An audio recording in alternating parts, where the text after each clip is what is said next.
إن الحمد لله نحمده ونستعينه ونستغفره ونعوذ بالله من شرور أنفسنا ومن سيئات أعمالنا من يهده الله فلا مضل له ومن يضلله فلا هادي له أشهد أن لا إله إلا الله وأشهد أن محمدا عبده ورسوله لا نبي بعده قال الله تعالى في القرآن الكريم أعوذ بالله من الشيطان الرجيم يا أيها الذين آمنوا اتقوا الله حق تقاته ولا تموتن إلا وأنتم مسلمون يا أيها الناس اتقوا ربكم الذي خلقكم من نفس واحدة وخلق منها زوجها وبث منهما رجالا كثيرا ونساء واتقوا الله الذي تساءلون به والأرحام إن الله كان عليكم رقيبا اللهم صل وسلم على نبينا وحبيبنا وقدوتنا محمد صلى الله عليه وسلم وعلى آله وصحبه أجمعين أما بعد. Bapak Ibu jamaah salat maghrib rahimakumullah. Alhamdulillah rabbil alamin. Pada kesempatan yang berbahagia insyaallah kita dipertemukan kembali di majelis ilmu. Kita sama-sama mengkaji, belajar ilmu agama syar'i.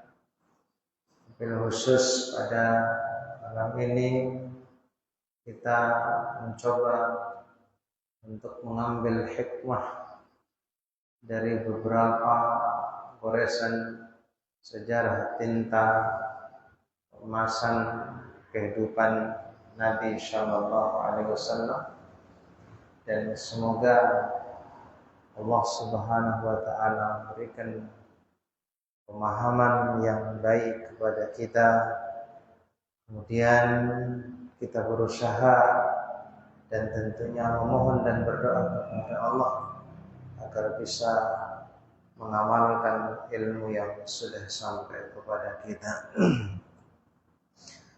Bapak Ibu yang saya hormati, kita akan mengkaji, membahas, mengambil hikmah dari khurujun Nabi sallallahu alaihi wasallam minal ghar.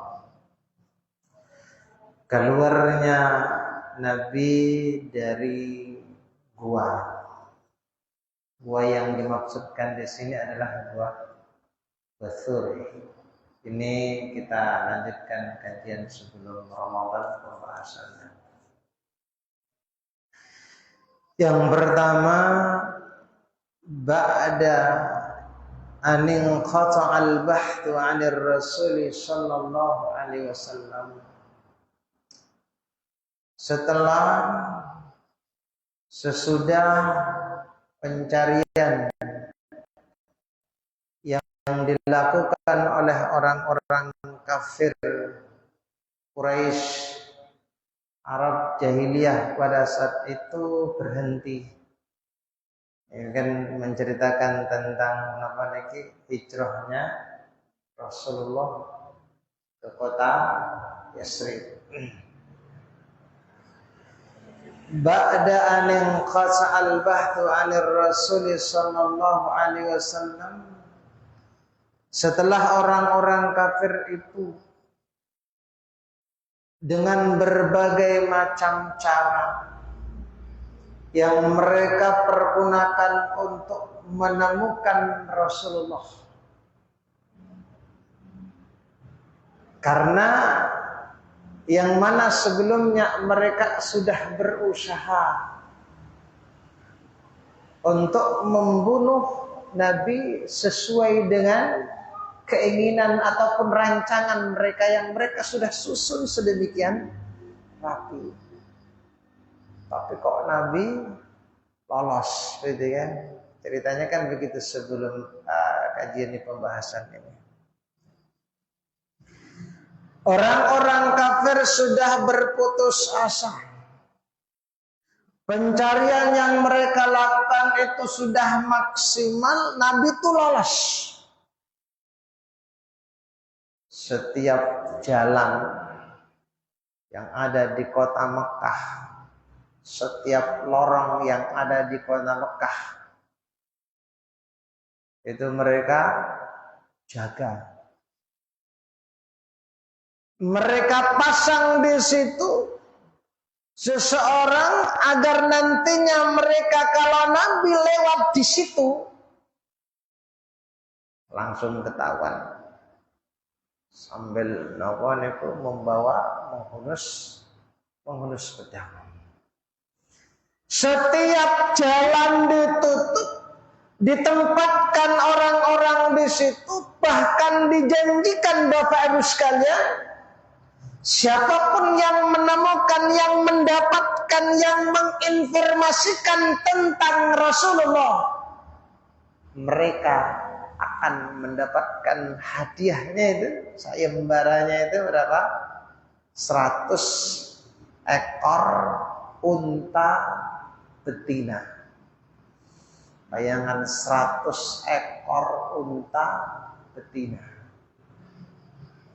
Ya, enggak main-main, Pak. Mereka memang betul-betul terus kecelek soalnya. Ya. Rencana sudah matang untuk membunuh Rasulullah di waktu malam itu. Ternyata Rasulullah ya kok lolos. 100 ekor unta. Jadi dikejar Nabi itu. Mereka berusaha mencari Nabi. Nabi sudah pergi. Nah, sebenarnya Bapak Ibu sekalian, ya, itu sudah ada sebenarnya beberapa orang yang sudah sampai ke gua Thur, di mana di situ Nabi bersembunyi dengan siapa? Abu Bakar. Ya. Mereka itu sudah di mulutnya itu, Pak. Makanya kalau seandainya mereka ini, orang-orang kafir Quraisy ini melihat ke kakinya begitu ke bawah, mereka akan melihat. Itu yang dikhawatirkan oleh Abu Bakar. Abu Bakar itu bergetar, menangis beliau. Kemudian Rasulullah menenangkan kepada Abu Bakar. Janji yang pasti dari Nabi Shallallahu Alaihi Wasallam. Dalam keadaan gemetar, dalam keadaan menangis, ya Rasulullah menangkan kepada Abu Bakar, dan percakapan antara Nabi dengan Abu Bakar ini diabadikan oleh Allah dalam Al-Quran. Surat At-Taubah ayat yang ke-40. Penggalan ayatnya adalah La tahzan innallaha ma'ana. Ya, wahai Abu Bakar, ya, bahasakan. Maksud saya kalau kita terjemahkan secara luas, wahai Abu Bakar, jangan engkau bersedih. Innallaha ma'ana. Allah itu beserta bersama dengan kita. Kan Abu Bakar kan yo namanya menungso ya Pak ya. Manusia yo wajar yo takut, nangis ya. Ikhwanifiddin rahimani rahimakumullah. Lah Rasulullah berada di dalam gua tadi itu, di gua Sur tadi itu, dan subhanallah Pak, ya namanya gua itu kan ya mestinya yo sempit ya Pak ya, nggak kayak seperti lapangan itu kan. Di dalam gua ya, dan mereka ini kan Nabi Abu Bakar ini kan mengandalkan cahaya alam ya. Nah, nggak pakai lilin dong ya. Atau ya semacam mungkin ya kayak remang-remang gua gitu, tidak leluasa bergerak. Yang jelas Allah Subhanahu wa taala melindungi dan menjaga mereka. Nah, dalam keadaan kondisi yang seperti itu, dalam keadaan yang sangat mencekam Bapak Ibu sekalian, Rasulullah menenangkan kepada Abu Bakar, la tahzan innallaha ma'ana. Karena memang orang kafir itu berusaha bagaimana caranya untuk membungkam Nabi Shallallahu Alaihi Wasallam. Dari awal dakwah itu kan orang kafir kan sudah berusaha Pak. Piye caranya, gimana caranya Nabi itu hilang kan begitu. Gimana caranya biar Islam itu hancur, tidak berkembang. Tapi kan tidak bisa Pak. Allah menjelaskan dalam Al-Quran Al-Karim, "Walladzi arsala rasulahu bil huda wa dinil haqq liyudhhirahu 'ala ad-dini kullihi walau karihal musyrikun." Ya. Huwallazi, dialah Allah Subhanahu wa taala, arsala rasulahu, yang mengutus rasulnya bil huda, dengan petunjuk itu. Ya, wadinil haq, dan agama yang benar, yaitu Islam. Liyudhhirahu 'ala ad-dini kullihi, agar dia mengunggulkannya atas semua agama, walau karihal musyrikun, walaupun orang-orang musyrik ora seneng, agama tetap percaya. Khonifuddin rahimahullah, kan dari dulu kan orang kafir itu kan berusaha menghambat gimana caranya ini biar Islam padam, tapi kan tidak bisa. Yang menjaga Islam itu ya Allah Subhanahu wa taala, tidak bisa. Ya kan? Makanya sekuat apapun orang kafir ya ingin memadamkan cahaya agama Allah, ya tidak bisa. Kemudian kharaja ma'a sahibihi, dan beliau keluar dari gua itu ma'a sahibihi, bersama sahabatnya. Siapa yang dimaksud sahabatnya di sini? Abu Bakar. Waqad aqama fil ghar, beliau berdua tinggal di al-ghar, di gua tadi itu selama salata layalin, 3 malam. 3 malam. Ya, luar biasa. Khonifuddin rahimani rahimakumullah. Kemudian yang kedua, wa kana Abdullah, dan adalah Abdullah ibnu Abi Bakrin, adalah Abdullah bin Abi Bakrin, ya'tihima, datang kepada keduanya, kepada Nabi, kepada Abu Bakar yang berada di mana? Di gua tadi, fil masa, pada waktu sore, wa yukhbiruhuma, menghabarkan kepada keduanya, bi akhbari Quraisyin, tentang informasi yang berkenaan dengan orang-orang Quraisy. Karena kan berjaga-jaga ini. Ya. Rasul berada di Gua Hira bersama dengan Abu Bakar, dan kalau kita baca sejarah Bapak Ibu sekalian, disebutkan di dalam kitab Ar-Rahiqul Makhtum yang ditulis oleh Syekh Syafiur Rahman Al-Mubarak Puri, di sana dijelaskan bahwa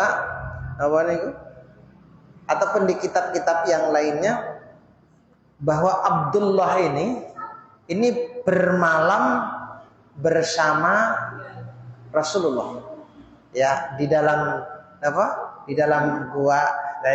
Jadi Bapak sekalian, Abdullah ini kalau malamnya itu bersama dengan Rasul, bersama dengan Abu Bakar.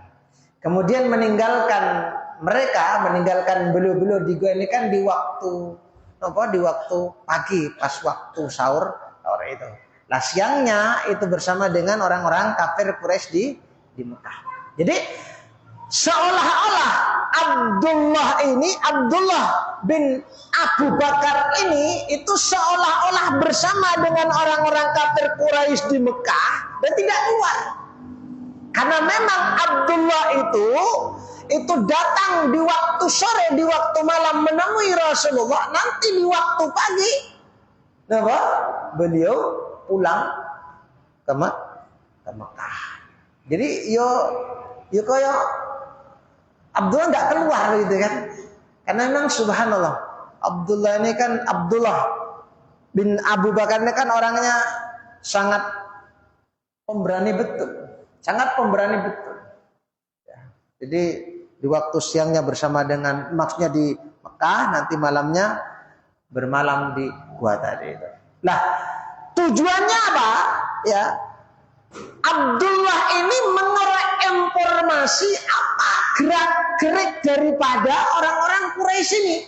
Nanti kalau ada informasi apa begitu, nanti akan dikabarkan oleh beliau. Nanti beliau akan datang di waktu sore itu, di waktu malam itu. Ya. Khonifidin rahimani rahimakumullah. Sebenarnya di situ, ya, apakah kan begini Pak. Jadi ketika Abdullah meninggalkan Rasulullah di dalam gua tadi itu kan otomatis kan nanti kan ada jejak-jejak telapak kakinya kan itu kan. Ya. Nah, ada bekas mantan pembantu ataupun budaknya Abu Bakar As-Siddiq radhiyallahu an, yang mana dia ini bertugas untuk mengembala domba, kambing di sekitar Gua Tur tadi itu. Namanya siapa? Amir ibnu Fuhairah. Amir ibnu Fuhairah. Jadi tugasnya dia ini mengembala di sekitar Gua Tur tadi itu. Nanti kalau Abdullah nanti keluar dari gua tadi itu, meninggalkan Rasulullah, nanti jejaknya itu akan ditutup oleh siapa? Oleh apa tadi? Amir tadi itu dengan cara apa? Menggiring domba-dombanya tadi. Akhirnya kan tersamarkan kan bekas telapak kakinya.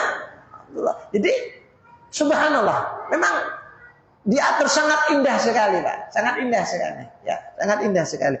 Ikhwani fillah rahimahullah. Jadi setiap kali Abu Bakar Abdullah itu terus begitu Pak. Ditutupi.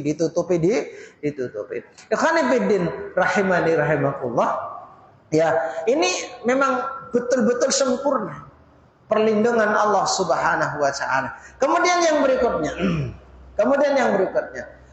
Wa kanat ukhtuhu, adalah saudarinya. Ya, Asma, yang bernama Asma. Jadi saudaranya Abdullah ini kan Asma. Asma ini kan anaknya ya Pak? Abu Bakar. Lah, tugasnya beliau Asma ini ta'jihima bitam. Itu tugasnya membawa makanan kepada Rasulullah, kepada Abu Bakar di dalam gua tadi. Itu beliau Asma itu ngantar makanan. Ya. Itu di waktu sore. Ya, diantar di waktu sore, dan perlu kita pahami Bapak Ibu sekalian, ya, namanya Gua Tur itu kan letaknya itu kan di atas gunung, ya. Letaknya di atas gunung, bukit itu menanjak penuh dengan bebatuan, terjal begitu. Itu dulu ya. Itu kalau sekarang saya kurang paham, yang mungkin pernah ke sana. Ya. Jadi jalannya itu terjal, menanjak di atas gunung, bebatuan, itu mestinya menguras tenaga. Apalagi ditambah pada satu Asma ketika mengantarkan makanan kepada Rasulullah tadi itu dalam keadaan hamil, Pak. Hamil anak pertama. Bisa dibayangkan Bapak sekalian betapa kuatnya Asma ini. Dan beliau mengirim makanan itu setiap hari. Makanya kawan sekalian, ini resikonya sangat tinggi. Sehingga ketika beliau membawa makanan itu setiap sore ke gua tadi itu ke Rasulullah sallallahu alaihi wasallam, khufyatan. Bersembunyi-sembunyi beliau, khufyatan. Khaufan min Quraisyin, karena khawatir ketahuan orang Quraisy. Kenapa? Resikonya Bapak Ibu sekalian, resikonya ini kan sangat tinggi. Ya, nanti kalau ketahuannya kok Asma itu membawa makanan ke situ, yo akan ditangkap. Ya, akan ditangkap. Tapi apakah Asma takut? Enggak. Asma tidak takut karena memang beliau sudah terlatih. Beliau memang pemberani, tapi tetap waspada. Dan keberanian Asma binti Abi Bakrin ini, Bapak Ibu sekalian, kalau kita kembali lagi kepada kajian sirah yang sebelumnya, pembahasan yang sebelumnya, itu terlihat jelas ketika Asma ini berhadapan dengan Abu Jahal. Ya. Ceritanya bagaimana? Sudah kita jelaskan. Ketika orang-orang Quraisy itu kecele, Rasul sudah meninggalkan rumah, beliau sudah hijrah meninggalkan kamar, kemudian kamar itu tempat tidur itu digantikan oleh siapa? Ali bin Abi Thalib. Ya. Dan Abu Jahal, orang-orang kafir itu sudah yakin itu Rasulnya tidak ada, Rasul tidak ada. Maka langsung pikiran mereka itu langsung tertuju kepada siapa? Abu Bakar. Mesti Muhammad ini kemana? Ke Abu Bakar. Datanglah Abu Jahal ke sana. Langsung gedor pintu gitu kan. Yura salam. Gedor pintu. Ternyata yang keluar siapa coba? Asma. Langsung Bapak Ibu sekalian ditanya, mana bapakmu? Kata Abu Jahal. Asma mengatakan, saya tidak tahu. Namanya Abu Jahal, wis kadung marah, wis diubun-ubun begitu, langsung ditempeleng gitu kan. Asma ditempeleng oleh Abu Jahal, langsung lepas anting-antingnya Asma. Apakah setelah Asma ditempeleng oleh Abu Jahal, apakah Asma ngaku? Enggak. Beliau tidak ngaku. Kemana bapakmu? Asma mengatakan, saya tidak tahu. Subhanallah. Ya. Didikan yang betul-betul sempurna. Bagaimana menghadapi rintangan, bagaimana cara menghadapi ketika kita mempertahankan al-haq, kebenaran tadi itu. Ya, karena ini bahaya kalau seandainya nanti ketahuan dan dikasih tahu oleh siapa? Oleh Asma tentang keberadaan bapaknya, ini kan bahaya. Karena orang-orang kafir Quraisy ini pokoknya kudu ketemu, harus ketemu. Tapi ternyata apa? Kalaupun mereka sudah berusaha semaksimal mungkin untuk mencari menemukan, tapi kan tidak bisa. Allah tidak membiarkan kekasihnya, Allah tidak membiarkan nabinya itu dijamah ataupun dicelakai oleh orang-orang kafir. Ya, ikhwani fiddin rahimani rahmatullah, itu Asma. Ya, wa kanat ukhtu Asma'u ta'tihima bit-ta'am khufyatan khaufan min Quraisy. Bayangkan Pak, dalam keadaan hamil, itu kan, ya naik ke bukit itu, untuk bawa makanan.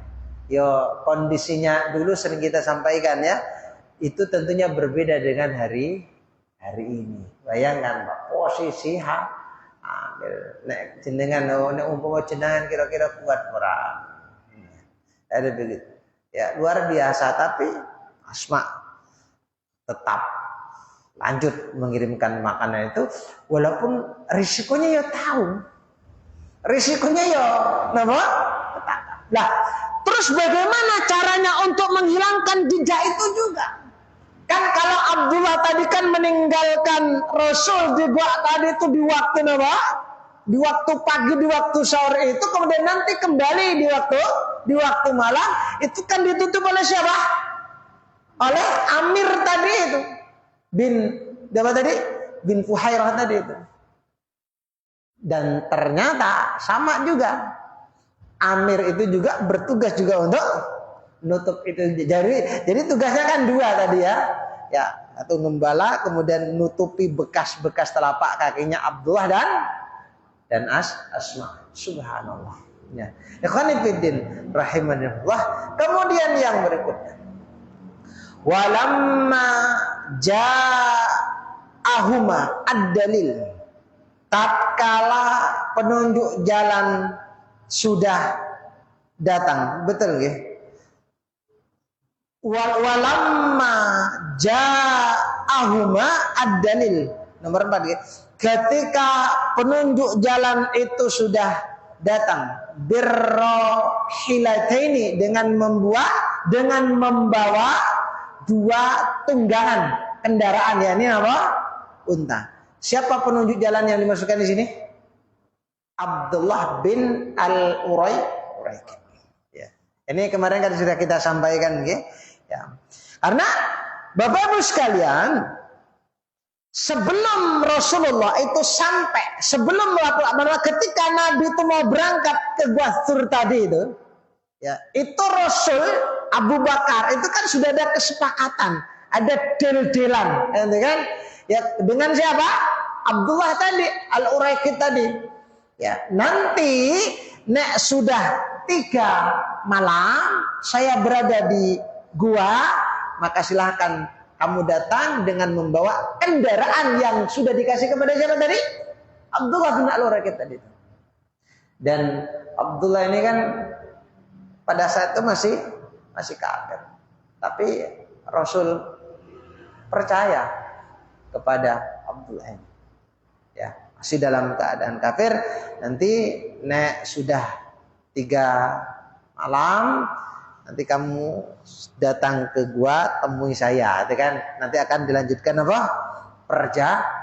Perjalanan. Ya.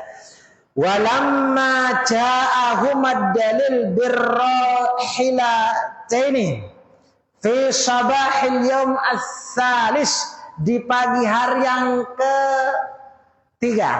Ya, kan dia kan 3 malam, tapi kan tidak sempurna 3 hari. Kan begitu ya Pak ya?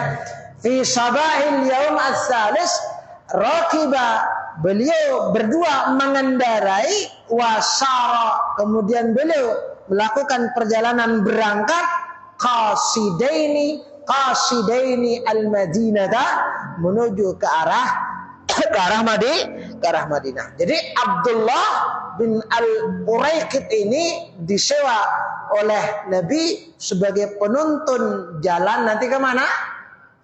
Ke Madinah. Kenapa yang disewa itu adalah Abdullah bin Al-Uraiqid? Karena dia ini paham selak-seluk jalan, ya. Ngerti jalan-jalan sing jalan pintas, jalan menggak-menggo itu ya paham. Ya. Nah kalau tidak paham ya nanti malah kesesat. Ya. Abdullah ini paham betul mana jalan yang langsung menuju Madinah, mana jalan yang harus berputar-putar, itu ya ngerti. Maka berangkatlah Rasulullah SAW pada saat itu. Kalau kita baca itu Rasul, kemudian Abu Bakar, kemudian Amir bin Fuhairah, bekas budanya siapa tadi? Abu Bakar, kemudian Abdullah bin Uraiqid. 4 orang, ya, berangkat dari Gua Thur. Ya, khonifiddin rahimani rahimakumullah. Kemudian setelah itu, kalau kita perhatikan Bapak Ibu sekalian, ya, Abdullah bin Al-Uraiqad itu ketika berangkat dari Gua Tur ke Madinah itu tidak langsung setar lurus. Ini kalau setar lurus bahaya, karena orang kafir yang ngerti alur, ngerti jalur. Nek dari Gua Tur, Mekah, Gua Tur kemudian langsung terobos jalan pintas ke Madinah, ya ketemu. Ya. Tapi Abdullah itu tidak melakukan itu. Yang beliau tempuh, jalan pertama kali yang ditempuh oleh beliau ini, yakni arah ke selatan menuju Yaman. Jadi muter dhisik, Pak. Ya. Arah selatan menuju Yaman, kemudian setelah itu dialihkan lagi arahnya mengarah ke barat menuju pesisir hingga setelah tiba di jalan yang tidak biasa dilalui oleh orang-orang, maka langsung diarahkan ke utara di dekat pesisir Laut Merah yang jarang dilalui oleh orang-orang. Jadi bukan langsung trek ke Madinah, tapi diputar dulu begitu kan. Tujuannya apa? Untuk mengecoh orang-orang Quraisy. Ya. Akhirnya apa yang terjadi? Memang nggak ketemu kan? Ya, memang tidak ketemu. Ya, subhanallah. Tentunya perjalanan ini kan sangat melelahkan, Pak. Sangat melelahkan. Ya, sangat melelahkan. Dan ingat ya, Pak ya, pada saat itu ketika Nabi melakukan hijrah ke kota Madinah itu kan dalam keadaan ya sepertilah keadaan sebagaimana yang sering kita sampaikan di kajian yang sebelumnya. Ya, dalam kondisinya memang sangat melelahkan, tapi kuat. Abu Bakar yo kuat karena memang ada harapan baru di sana ya Pak ya. Di kota Yasrib itu memang sudah disiapkan dan orang-orang Madinah itu sudah nunggu kedatangan Rasulullah SAW karena kota Yasrib itu memang betul-betul disiapkan oleh Nabi. Jadi Nabi sampai ke sana, jadi Nabi berangkat ke sana itu Madinah itu Yasrib itu sudah disiapkan. Artinya ketika Nabi sudah datang di Yasrib itu sudah banyak yang bahkan Bapak sekalian, bahkan Nabi sampai di sana itu jadi rebutan. Ayo di rumah kami, ayo di rumah kami tinggal. Jadi begitu, subhanallah. Dan bukan hanya sekedar Nabi tok, Pak. Semuanya. Orang-orang muhajirin itu kan ketika mereka datang ke Madinah dari Mekah itu kan tidak membawa apa-apa, tidak bawa rumahnya, tidak bawa kekayaannya itu mereka tinggal di kota Mekah. Mereka sampai di kota Madinah, subhanallah, itu dibantu oleh orang-orang Ansar. Ya, ikhwan fillah rahimani rahimahullah, tentunya ini sangat melelahkan, tapi Rasulullah kuat, Abu Bakar kuat. Ya, jadi seperti itu. Ya, jadi tidak langsung diarahkan kemana? Ke Madinah. Kemudian ikhwan fillah rahimahullah, yang berikutnya, yang kelima, yang terakhir. Walaqad lahiqa bihim fit tariq Suraqah. Ternyata di jalan itu Rasul ketemu sama Suraqah. Ya, karena sebagaimana kita sampaikan tadi ya, orang-orang kafir Quraisy ini kan segala cara mereka pergunakan, bahkan mereka melakukan sayembara tadi itu 100 unta betina, siapapun yang bisa menemukan dan mendapatkan Nabi dalam keadaan hidup atau mati kayak itu kan. Lah ternyata Suraqah ini ya dengar. Ya bayangkan 100 unta, siapa yang tidak tergiur gitu kan. Ternyata Suraqah dengar dan dia ikut melakukan pencarian Nabi Sallallahu Alaihi wasallam. Apa tujuannya, Pak? Ya, walaqad lahiqa bihim fit tariqi Suraqah wa arada yaqtula Rasul. Dia berusaha, dia berkeinginan untuk membunuh Rasulullah sallallahu alaihi wasallam, fafashila. Tapi ternyata dia ketakutan. Tidak jadi ketika Suraqah itu berhasil mengejar Nabi, Pak, mengejar Nabi, ya, mengejar, ketahuan juga ya, mengejar Nabi. Kata Suraqah itu cerita ya, ketika sudah selesai urusan ini tentunya dia cerita, aku kejar itu, aku kejar, kemudian sudah dekat, sudah tinggal dekat, sudah dekat antara Suraqah dengan Nabi itu sudah dekat, ya. Kemudian ternyata kata Suraqah ini, kudaku itu tergelincir. Akhirnya aku terpental, jatuh, terpental. Padahal tinggal berapa langkah lagi itu sudah dekat, sudah bisa mengenai Nabi Sallallahu Alaihi Wasallam, tapi kudanya tergelincir, kemudian dia terpental, jatuh. Setelah itu apakah dia berhenti? Tidak. Dia bangun lagi, ya, kemudian dia kejar lagi, ya. Akhirnya dia terprosok, kudanya terprosok, lah kuda itu kakinya masuk ke dalam pasir sampai lututnya, Ya, akhirnya dia turun, kemudian dipukul kudanya tadi itu, akhirnya bisa lepas, terangkat itu kan, terangkat. Nah, ketika terangkat mau maju begitu, maka kalau saya baca sejarah itu, jadi langsung pada itu banyak debu yang berterbangan. Ya, naik debu berterbangan kan ya gimana coba? Ya ketutup kan ya bingung toh. Akhirnya ya Suraqah ya menyerah. Dalam keadaan menyerah, dipanggil-panggillah Nabi Muhammad sallallahu alaihi wasallam oleh Suraqah.